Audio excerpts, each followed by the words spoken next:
মাকে বললেন, মা গো, জগৎ জীবের কল্যাণের জন্য আজ আমি তোমার চরণে হাত দিয়ে প্রণাম পর্যন্ত করতে পারলাম না। আর যে আমি তোমার চরণে হাত দিয়ে প্রণাম করতে পারলাম না, সেই কারণে তুমি আমায় ক্ষমা করে দিও মা। হে সমবেত ভাগবত ভক্ত মণ্ডলী, আমার ভারতীমতী মায়েরা, একবার ভেবে দেখো, এই যে আমাদের পার্থিব জগতে এখন ছেলে মেয়েরা কি করে না, মায়ের চরণে হাত দিয়ে প্রণাম কোনোদিন করে না। কেন না, সেই মায়ের চরণে অনেক জীবাণু রয়েছে। আবার অনেকে বলে, বৃদ্ধ পিতা মাতার চরণে হাত দিয়ে যদি প্রণাম করা হয় তাহলে কোমরে ব্যথা হয়। কিন্তু না, একবারে ভেবে দেখো, যে পিতা মাতা আমাদের জন্ম দিয়ে এই পৃথিবীর আলো দেখিয়েছে, সেই পিতা মাতাকে আমরা দুবেলা সেবা করতে পারি না। সেই মায়েদের চরণে হাত দিয়ে প্রণাম পর্যন্ত করতে পারি না। যে মায়েরা কত কষ্ট করে সেই সন্তানকে তিলে তিলে বড় করেছে, সেই পিতা মাতার স্থান হয় না কোন বৃদ্ধাশ্রমে, নতুবা কোন সেই মায়ের জন্য দুমুঠো অন্ন থাকে না। সেই মাকে যদি দুবেলা খেতে দিতে হয়, তাদের জন্য কিছু থাকে না। কিন্তু একবারে ভেবে দেখো, আমরা কোথা থেকে এই পৃথিবীতে এসেছি?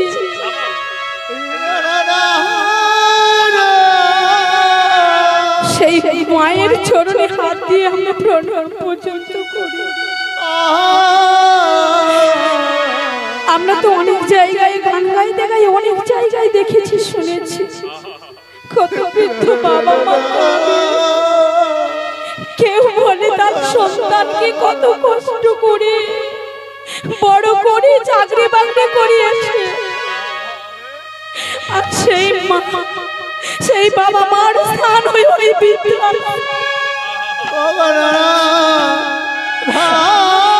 সেই মাকে যদি দুবেলা অন্ন দিতে হয়, সেই জন্য আমাদের কাছে কোনো পয়সা, টাকা পয়সা, কত মাকে ওই বৃদ্ধাশ্রমে থাকতে হয়। সেই মায়ের চরণে হাতে প্রণাম পর্যন্ত আমরা কিসে বাবা মা খুশি হবে আমরা সেটা পর্যন্ত খোঁজ নিতে পারি না।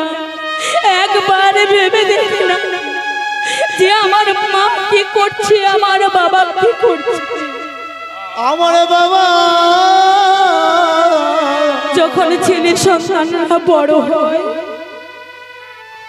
দেখবেন বাবা, হয়তো আপনাদের এখানে নেই কিন্তু আমাদের ওখানে আছে, নিজের বাবা মাকে দুমুঠো ভাত দেয় না, কিন্তু যে স্ত্রী আছে সেই স্ত্রীর বাবা মাকে নিয়ে এসে শ্বশুর বাড়িতে তাদেরকে সেবা করে।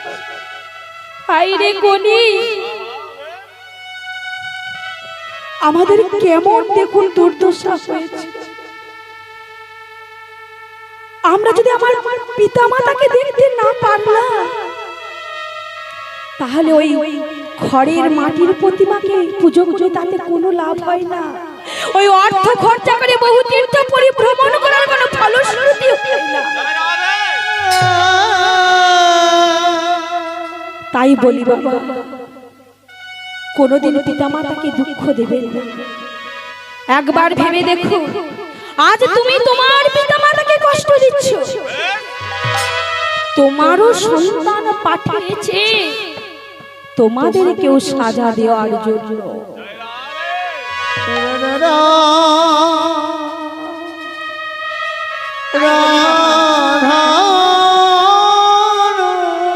কোন গুরুবর্গীয় কোন শুভ কাজে গেলে আগে গুরুবর্গীয়দের চরণে হাত দিয়ে প্রণাম করতে হয়।